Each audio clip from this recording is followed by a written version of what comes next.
somewhere in the outer ribbon, on a tidally locked mining moon called Velis 7, on a basalt ridge that the survey maps still label by its old indigenous name of Caravan, 20 defenders held a position against 800 for 6 hours and 41 minutes. Not rumored, not exaggerated, documented, recorded across 4 separate optical feeds, 3 audio channels, and the personal field log of a junior archivist who was present in the comms bunker for every minute of it. The numbers are not in dispute. The outcome is not in dispute. What remains in dispute, even now, 3 rotations later, in committee rooms across 6 allied governments, is what those numbers actually mean. This is the story of the Caravan Ridge. And this is the story of the request for reinforcements that did not come from the side anyone expected. The defenders numbered 20. 18 of them were human. 2 of them were of my own kind, the Threxka, assigned as liaison archivists under the Concord exchange program. I was one of those 2. My senior, Valtem, was the other. The attackers were the Hollowmen, and they came in a single committed advance, a number that our orbital sensors first registered as 400, then revised to 600, then revised again, finally, to 812 confirmed bodies. 40.6 to 1. The kind of ratio that does not appear in tactical doctrine because it does not require doctrine. It requires only patience and a body bag. What no one in the orbital command structure could explain afterward, what the committee hearings have still not satisfactorily addressed, is why the request for additional personnel that came down from the coalition observation fleet at the 4-hour mark was not a request for soldiers. It was a request for more of me, more archivists, more witnesses.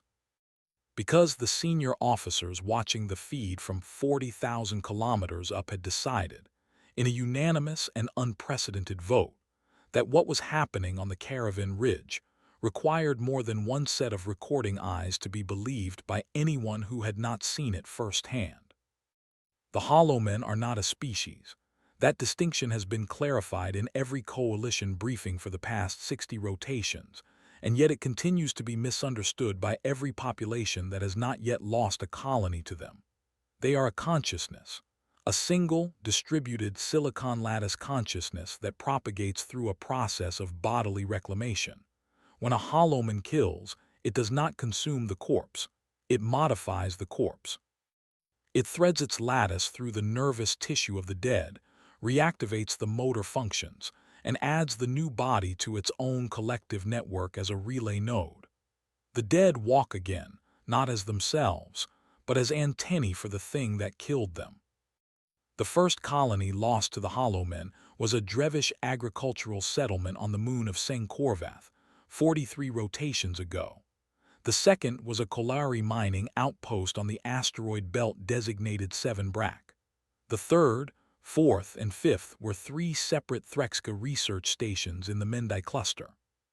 By the time the Concord convened to formally classify the Hollowmen as a hostile non-civilizational entity, 14 species had lost colonies, and the standing record for any Allied force holding a Hollowman advance was 14 minutes.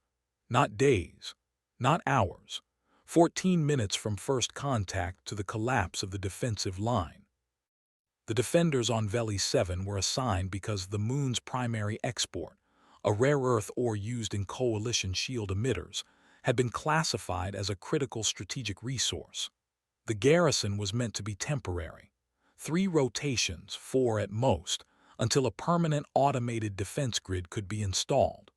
The names of the defenders are in the public record now, though they were not at the time, and I will name them here because they should be named.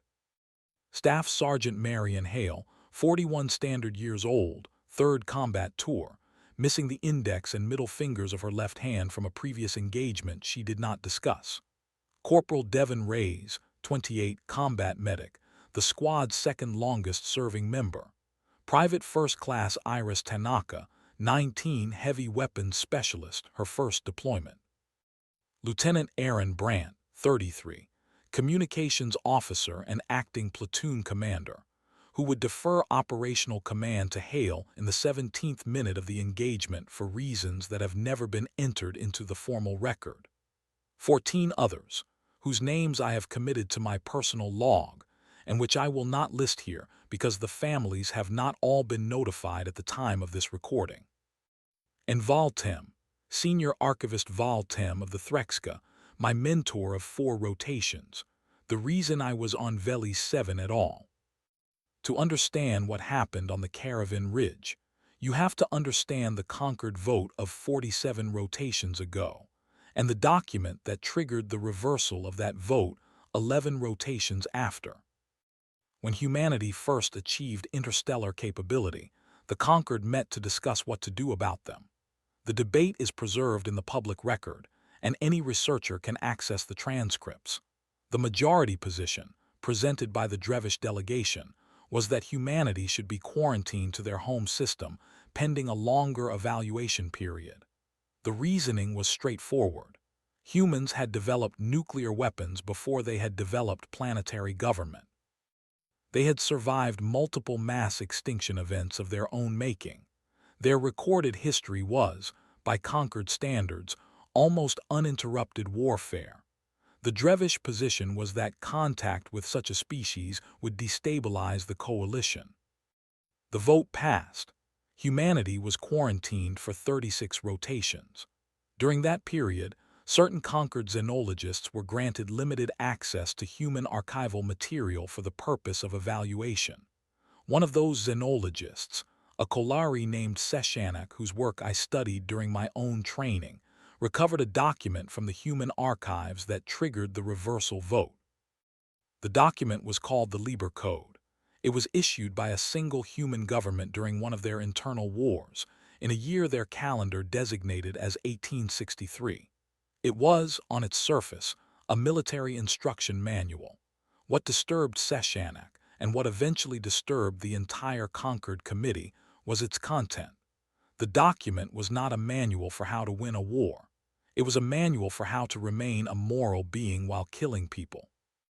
It described, in clinical and exhaustive detail, what soldiers were forbidden from doing to enemies, to civilians, to prisoners, to the dead. It anticipated and prohibited cruelties that the writers themselves had never witnessed but had imagined as possibilities and chosen, in advance, to forbid. The Kolari xenologists' report concluded with a single sentence that has been cited in every conquered briefing on humanity since. This species has developed a capacity for self-restraint that exceeds anything in the coalition record, and they developed it under conditions that should not have permitted its development.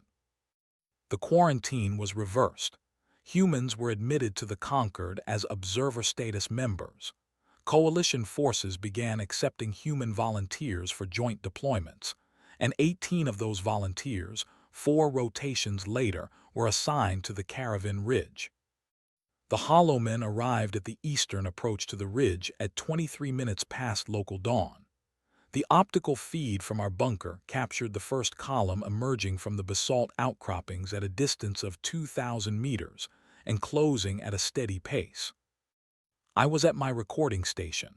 Valtem was at his.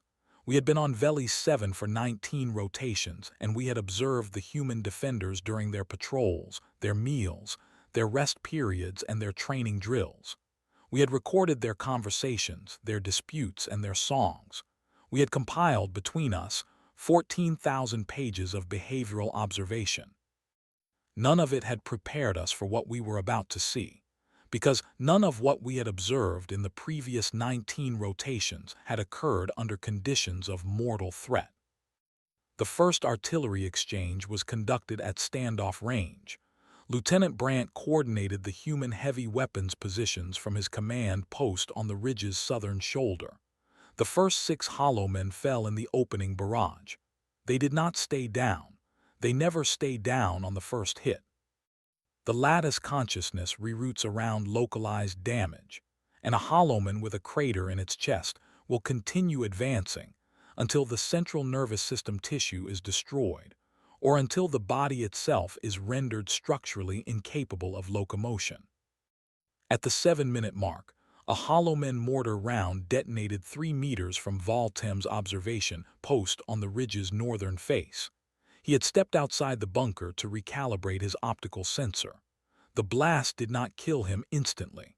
The blast removed both of his hind legs and most of his lower thorax. He survived for approximately 90 seconds. I observed his death through the optical feed because I could not reach him in time, and because Sergeant Hale, who could have reached him, was already pinned down by suppressing fire on the ridge's central position. Voltem's last transmission to me, recorded on the bunker's primary channel and time-stamped at 4 minutes and 31 seconds past first contact, was an instruction. He told me to keep recording. He told me that what was about to happen would not be believed unless it was recorded. I have replayed that transmission 73 times since the engagement ended. I am still trying to understand how he knew. At the 17th minute, Lieutenant Brandt's voice came over the squad channel and informed Sergeant Hale that he was transferring operational command. He gave no reason. Sergeant Hale acknowledged in 2 syllables and began issuing orders. The human defensive doctrine, which I had studied at length during my training, prescribes a fighting withdrawal under conditions of greater than 10-to-1 numerical disadvantage. Sergeant Hale's first 3 orders established the opposite. She positioned her squad for a static hold. She designated fields of fire that overlapped at close range. She instructed the medic, Corporal Reyes, to establish a casualty collection point at the rear of the position rather than at the center, because she did not intend for the line to move. When Lieutenant Brandt asked her, on a private channel that I was not supposed to be monitoring but was, why she was choosing to hold rather than withdraw, she said only that the Hollowmen were already between them and the extraction point, and that the civilians at the mining station were not. She said it without inflection. She said it the way one might confirm a supply requisition. And then she said, on the open channel, the first apology of the engagement. She apologized to her rifle. She told it audibly that she was sorry for what she was about to ask of it, and then she opened fire. In the first hour of the engagement, I recorded 14 separate instances of human personnel apologizing to inanimate objects, to dead Hollowmen, or to the air itself. I did not understand it then. I am not certain I understand it now. Corporal Reyes, the medic, apologized to a Hollowman in the 42nd minute. The Hollowman had been disabled by a leg wound and was attempting to drag itself toward the human position with what remained of its arms.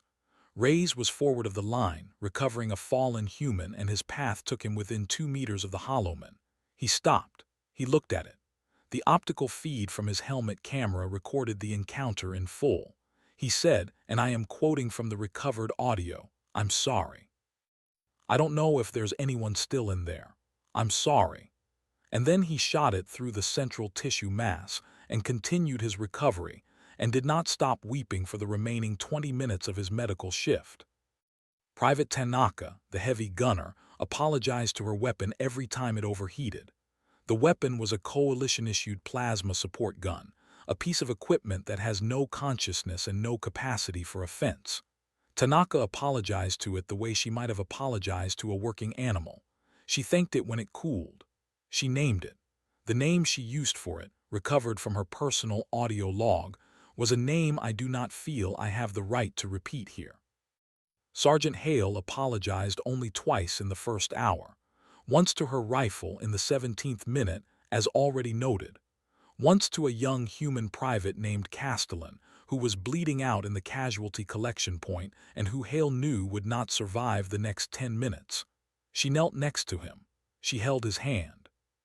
She told him that she was sorry that she had not been able to get him out, and that she was sorry his mother would have to be told, and that she was sorry for things that the recording equipment did not capture because she said them too quietly. The Hollowmen do not apologize. The Hollowmen do not speak. The Hollowmen advance in silence on the silent lattice signal of their distributed mind, and they do not stop for their wounded, because in the consciousness that animates them there is no concept of wounded. There is only the network. The network expands or it contracts. The network does not grieve. At the 90-minute mark, the Hollowmen advance reached the outer perimeter of the human defensive position. The line should have collapsed within 4 minutes by every model in coalition tactical doctrine. The line did not collapse. The line held for another 5 hours and 11 minutes. The thing I saw in the third hour, which I have not been able to remove from my memory, and which I do not believe I will succeed in removing from my memory for the remainder of my service, occurred at the southern flank of the human position. A Hollowman, partially disabled by Tanaka-S plasma fire, had collapsed in a depression in the basalt approximately 30 meters forward of the line. It was not dead. The lattice consciousness was still active. It was attempting, through the partial control it retained over its remaining motor functions, to crawl. It was also, and this is the detail that has stayed with me, attempting to call to other Hollowmen in its vicinity through a low-frequency vibrational signal that the bunker's sensors picked up and that I recorded. Sergeant Hale saw it on her tactical display. She also saw, through the same display, that the Hollowman was lying in a depression that exposed it to a crossfire from 3 of her own positions. The Hollowman was, in tactical terms, irrelevant. It was disabled. It would be killed by the next exchange of fire whether anyone took specific action against it or not. Sergeant Hale left her position. She moved forward of the line under active fire, alone with her sidearm. She crossed 30 meters of exposed basalt to reach the disabled Hollowman. She knelt next to it. She placed one hand on what would have been, in a living body, the area near the heart. She held that position for approximately 4 seconds, and then she discharged her sidearm once through the central tissue mass and ended the lattice signal. She returned to her position. She did not explain her action. She did not log it in the field record. When Corporal Reyes on the squad channel asked her if she was all right, she said only that she had needed to do that and that she was sorry and that she would do it again if she had to. I have replayed that recording 112 times. I have analyzed every parameter of her movement, her vital signs as transmitted by her field monitor, the audio of her breathing inside her helmet. I do not have an explanation for her behavior that satisfies any of the behavioral models I was trained to apply. I do not have an explanation that satisfies my own intuition. I have only the recording and the memory of watching her, and the slow understanding that began to form in me during that minute, and that has continued to form in me ever since. She had not gone forward to kill the Hollowman. She had gone forward to be present with it while it died. The killing was incidental to the presence. That was when I began to record everything, not as duty, not as protocol, as testimony, because Val-Tem had been right, and I had not understood until that moment how right he had been, that what was happening on the Caravan Ridge would not be believed unless it was recorded by someone who had seen it and could swear to it. The Hollowmen advance came in waves. The coalition tactical analysts who reviewed the engagement afterward identified 12 distinct waves, though the defenders at the time experienced it as a continuous engagement with periods of greater and lesser intensity. I will describe them as the analysts have described them, because the structure helps. The first wave was a probing advance of approximately 120 Hollowmen. It was repulsed in 21 minutes. The human position took its first casualties in this wave. 3 killed, 2 wounded. The second wave came 34 minutes later, with a column of approximately 180. It was also repulsed. The human position took 5 additional casualties, including Lieutenant Brandt, who was killed by a precision strike on his command post, and whose death is the reason that no formal explanation has ever been entered into the record for his earlier transfer of command to Sergeant Hale.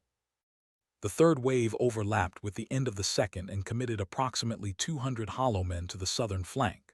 Private First Class Iris Tanaka, the heavy gunner, was killed in this wave when her position was overrun. She had refused to withdraw when the wave's leading edge breached her perimeter, because withdrawal would have exposed Ray's "S casualty collection point to direct fire.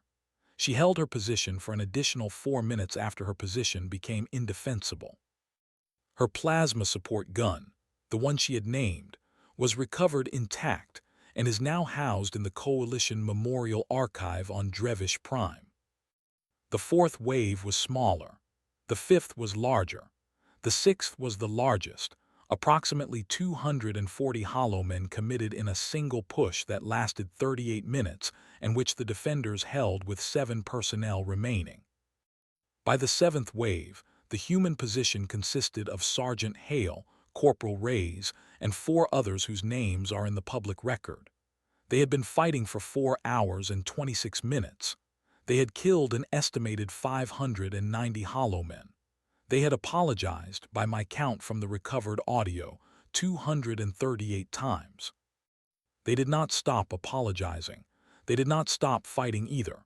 The two activities had, by the seventh wave, become indistinguishable. At 4 hours and 4 minutes past first contact, the Coalition Observation Fleet in geostationary orbit above Veles-7 sent a transmission to Coalition Central Command on Drevish Prime.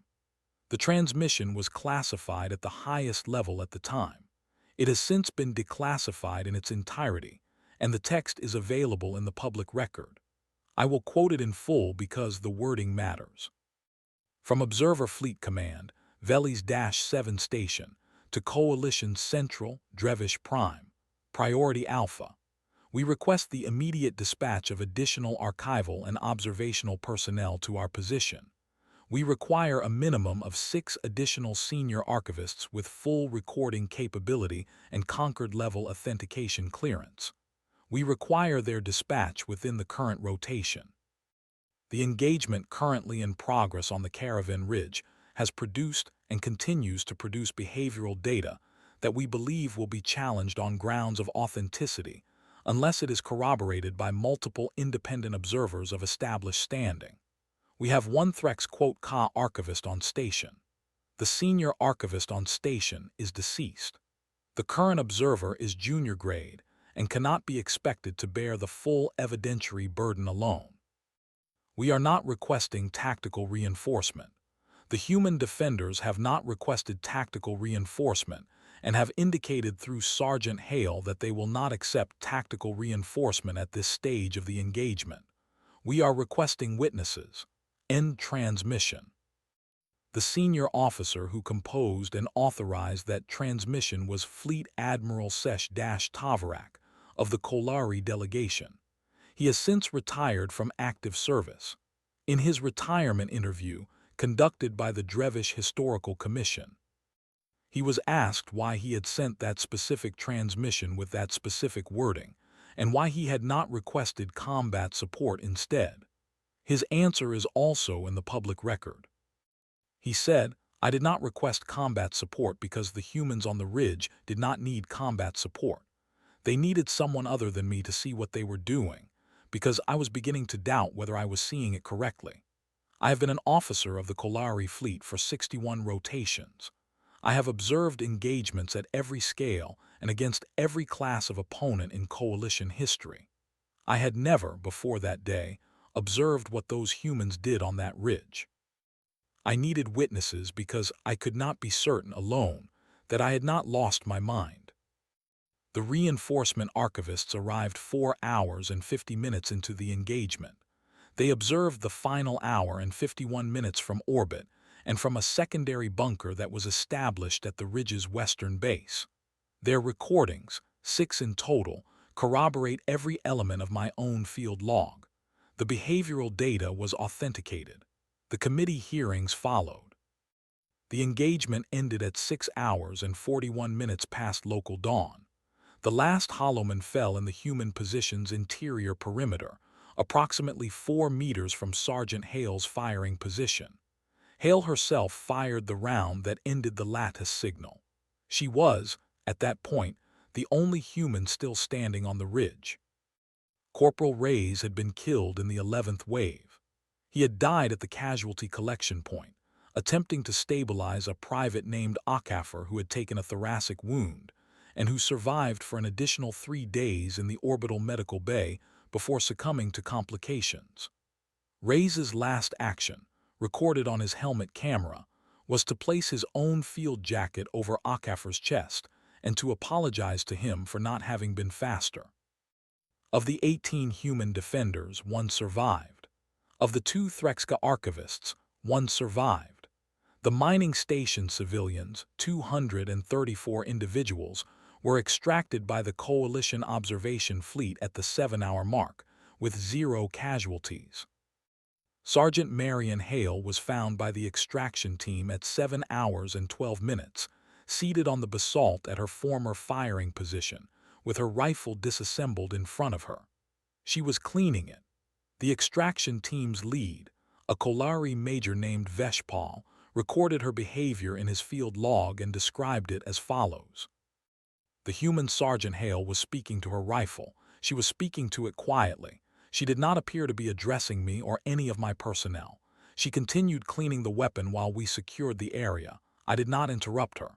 When she had completed the cleaning, she reassembled the weapon, set it across her knees, and looked up at me. She said, "Are the civilians safe?" I confirmed that the civilians were safe. She said, "Then we did it." She did not appear to feel that the engagement had been won. She appeared to feel that the engagement had been completed. There is a difference. I have thought about that difference every day since. Hale was extracted to the orbital medical bay. She was treated for shock, dehydration, and 3 penetrating wounds that she had concealed during the final hour of the engagement. She was decorated by 4 separate coalition governments. She declined 3 of the 4 ceremonies. She accepted the Drevish one because, in her own words during the ceremony, the Drevish were the ones who voted to keep us locked up, and I want them to know that I don't blame them. I would have voted the same way. She returned to active service after a recovery period of 41 rotations. She is, at the time of this recording, on her 4th combat tour. She has not spoken publicly about Veli 7 since her decoration ceremony. She has not, to my knowledge, spoken privately about it either. The Liber Code of 1863 sits in the Coalition archive now, in the same secure vault as the recordings from the Caravan Ridge.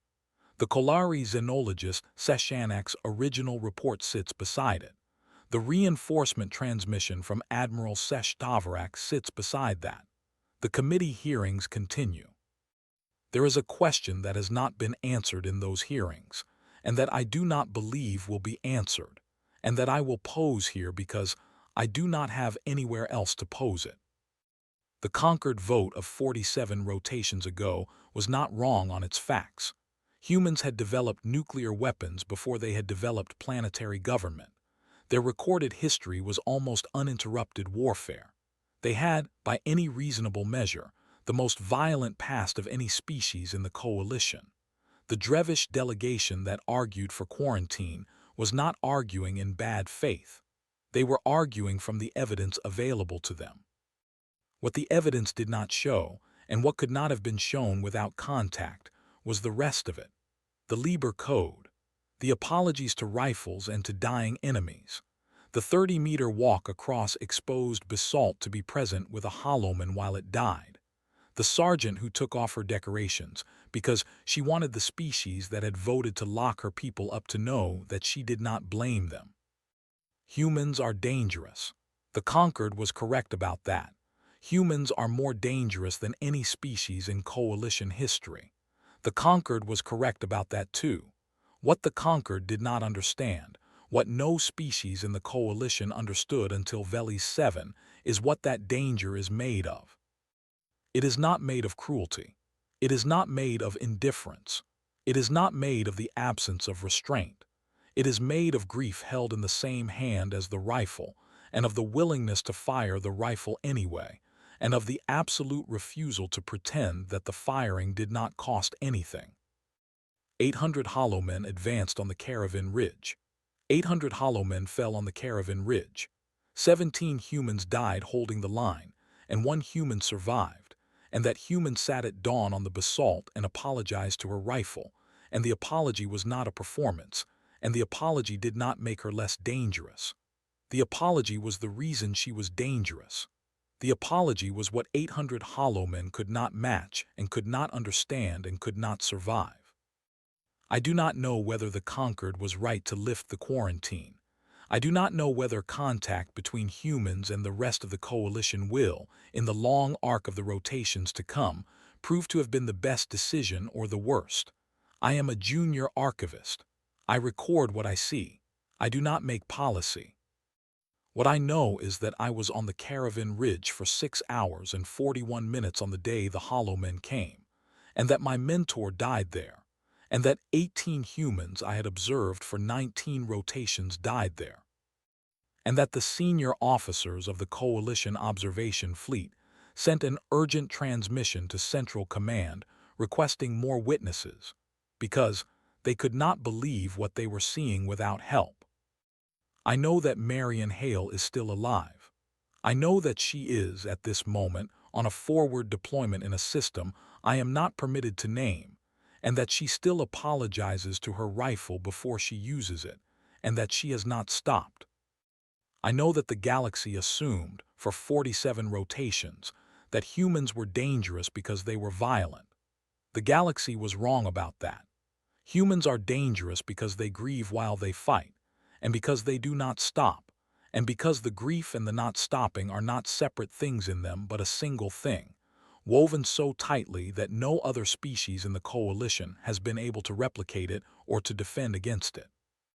The Hollow Men, in their distributed silicon consciousness, in their lattice of dead bodies repurposed into relay nodes, did not know what they were advancing into when they came up the Caravan Ridge. They had absorbed 14 species into their network. They had broken every defensive line they had encountered in 43 rotations. They knew, in whatever sense their consciousness can be said to know anything, that they would break this one too. They were wrong, and the reason they were wrong is sitting at this moment in a forward deployment in a system I am not permitted to name, cleaning her rifle and speaking to it quietly, and she does not know that anyone is listening, and it does not matter that no one is listening because the speaking is not for anyone else. It never was. What do you think? Should the conquered have lifted the quarantine on humanity 47 rotations ago, knowing what we now know about Veli 7? Or should we have left them in their home system, untouched by us and untouching of us, free of the wars we have asked them to fight and the friends they have asked us to mourn? I am a junior archivist. I record what I see. I do not make policy. But I have not been the same since the Caravan Ridge, and I do not believe the coalition has been either.